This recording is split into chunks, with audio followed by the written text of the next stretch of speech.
President Donald Trump told Russia's Foreign Minister Sergei Lavrov and the Russian ambassador Kislyak that he thought that Russia's interference in the 2016 election was unimportant, and everybody does it. And he also, in the course of that conversation, which, by the way, no members of the American press were given access, only the Russian press, and that's the only way we know about, basically, except from apparently somebody that was a note-taker there, that he also gave away very, very highly sensitive intelligence information about ISIS that put in jeopardy an Israeli intelligence asset.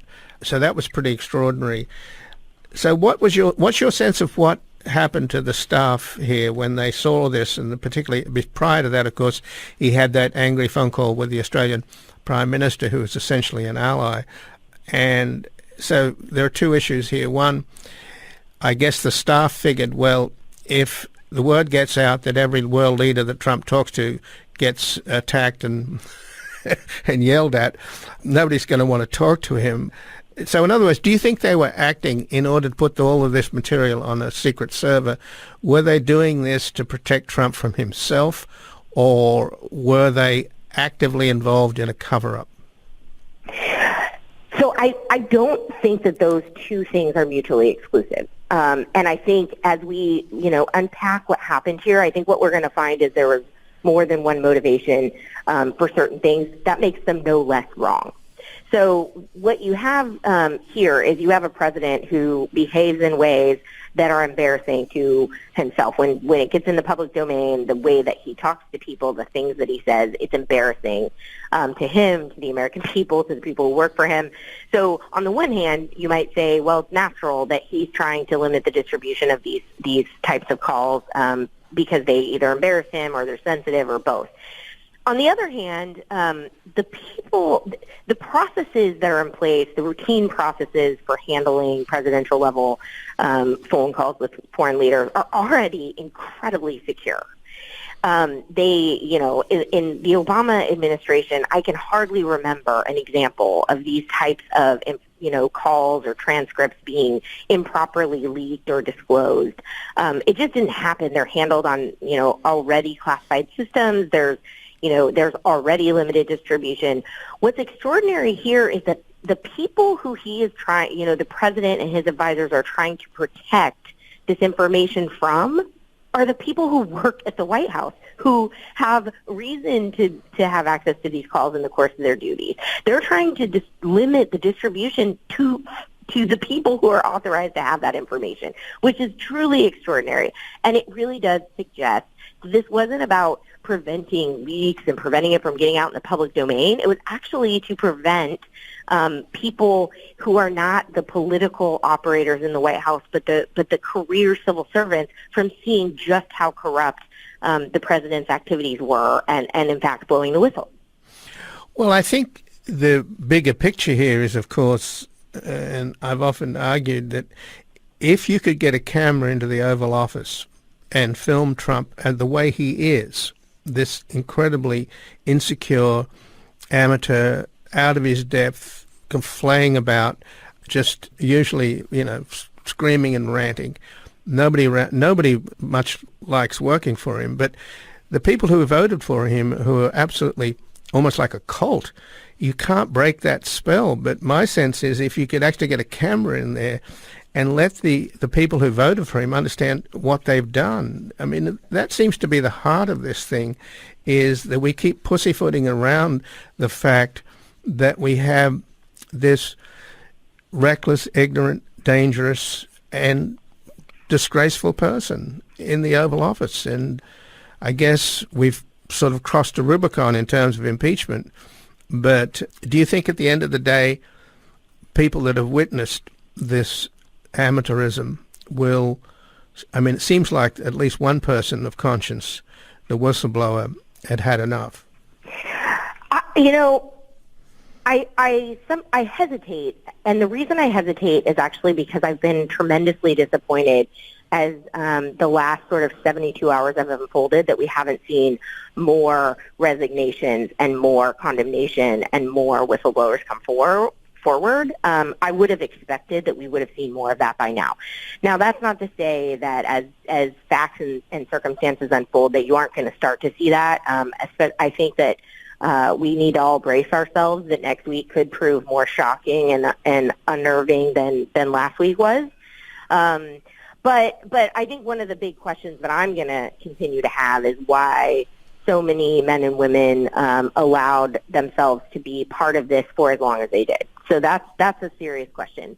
But to your other point, the President of the United States has basically commingled his public service responsibilities and his private interests in inextricable ways. He's done that in ways that have already been in the public domain. For example, bringing, his underqualified friends and family members and installing them as White House operators with unclear mandates. But he's done that now, we know, in private ways that aren't, known to the public yet. And I have no question in my mind that if the President of the United States is openly campaigning for foreign governments to interfere in our elections and is withholding, federally appropriated funds for, in order to put additional pressure on foreign leaders to take those kinds of actions, that there's more that we don't know. I want to know what's in the transcripts of his calls with Saudi Arabia, with leaders, with Putin, and I suspect that what we'll find is even more wrongdoing, even more blurring of the lines between his role in the public trust and his role as a candidate for office. Well, even what's been released now, that was released by the White House, the transcript of the phone call with President Zelensky of Ukraine, which of course has started this latest scandal. It does seem to be an incomplete transcript. So it was a half-hour conversation, and I'm told that he also, in that conversation, among other things that have been redacted or withheld, encouraged Zelensky to make this dreadful deal that with Putin, this prisoner swap, where the Ukrainians had to hand over one of the Russians involved in the shoot-down of the Malaysian airliner, which they seriously didn't want to do, but that was sort of, sold to him as a precondition for getting any cooperation from America. But at some point or other, maybe, do you think we'll get into that server? We'll get into those notes? Because obviously there is serious executive privilege there, but on the other hand, the questions that you just raised, the conversation that Trump had with MBS shortly after the Khashoggi murder had to be incriminating, or was likely to be incriminating, and all of his conversations with Putin might well be incriminating. So will that dam ever be breached? Well, I certainly hope so. As a lawyer myself, I would argue that the executive privilege doesn't extend to covering up crimes. Certainly, it's there to protect information that is in the routine course of professional duties. This administration has stretched it beyond all recognition, but I think even they will have a hard time arguing that they can hide behind executive privilege in order to prevent the disclosure of clearly criminal activity.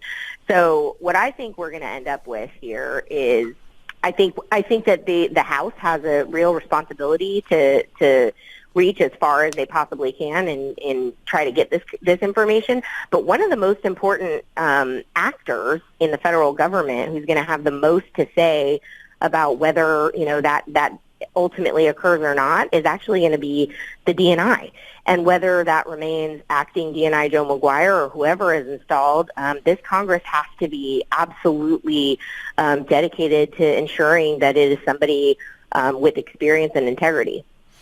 So let's focus in on the DNI just in the last few minutes here, and in particular on how just 3 days after the phone conversation between Trump and Zelensky that we now have gotten a partial transcript of, Trump fired Dan Coates on the 28th of July, and he also insisted that the deputy DNI, Sue Gordon, who's a career intelligence professional, that she would not assume his role, even in an acting capacity. That's highly coincidental. Do you think that he was clearing them out because he knew, or somebody told him? I'm not even sure that he knows how bad it is what he does, because the way that he defends himself, he seems oblivious of crossing these moral thresholds, which he does routinely. So don't you think that's something that we should focus on, people in the press particularly? I absolutely think we need to focus on it, because you're absolutely right that first you have this call on July 25th. It's followed 3 days later by the pushing out of the DNI and the strange refusal to allow the statutory next in line to take that role. And in fact, one thing you didn't mention that's relevant is that there was this immediate attempt to install a clear political lackey with no experience in that role instead.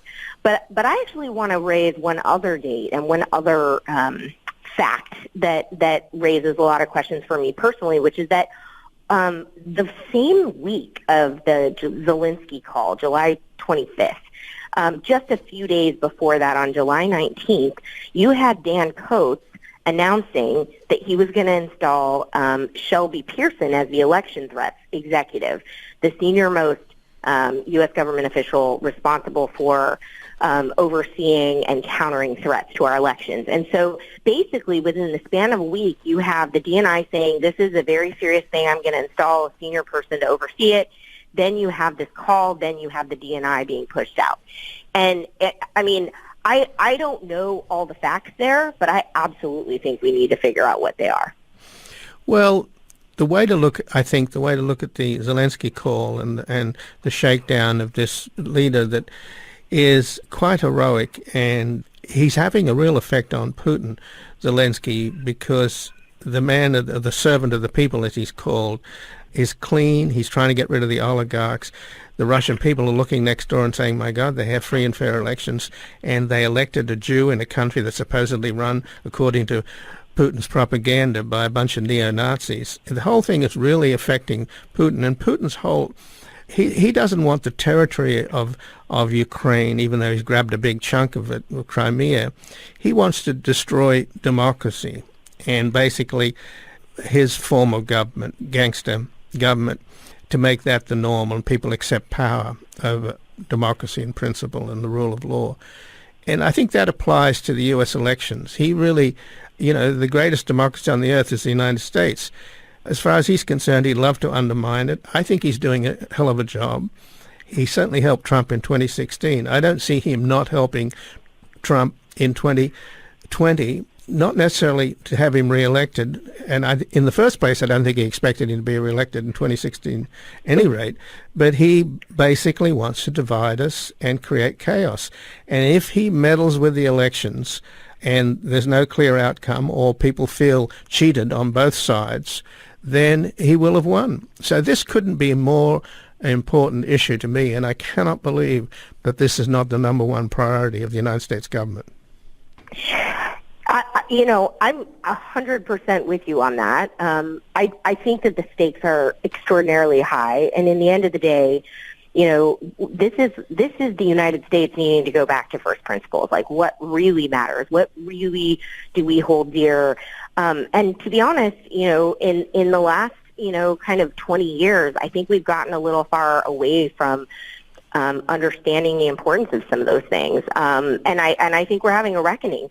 But when I look at the way that the country responded in the 2018 midterm elections and the absolute surge in the number of people that participated in the process, in people believing that their votes mattered, that the stakes were high, when I see electoral polling showing that people are enthusiastic and believe this is the most important election of their lifetime, that gives me a lot of hope that it turns out the fabric of American society is actually a little stronger than people like Putin may think it is. And I'm really hopeful that as we head into 2020, with the stakes being this high, that the American people will show up and correct what I think was a pretty egregious mistake in 2016. Well, I thank you very much for joining us here today, Katrina Mulligan. You're welcome. Glad to be here. And again, I've been speaking with Katrina Mulligan, who's the Managing Director for National Security and International Policy at the Center for American Progress. She previously served as an attorney advisor and director for preparedness and response in the National Security Division of the United States Department of Justice. And before that, she served on the National Security Council staff as director for disclosure response, where she developed strategy and policy in response to unauthorized disclosures of classified information.